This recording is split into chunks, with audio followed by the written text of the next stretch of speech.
How to see deleted search history on Instagram. Hey everybody, welcome back to our YouTube channel.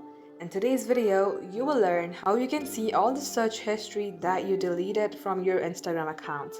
So without any further delay, let us jump right into the process.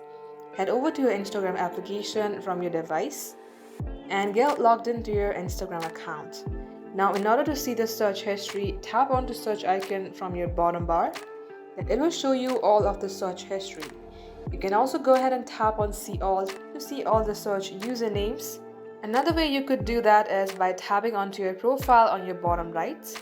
Then tap on three bar icon on your top page and go on to your activity under how you use Instagram. At this page, scroll at the bottom of the page and under how you use Instagram, tap on recent searches.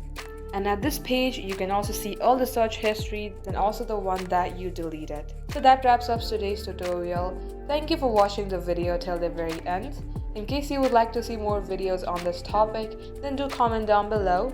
We will get back to you soon.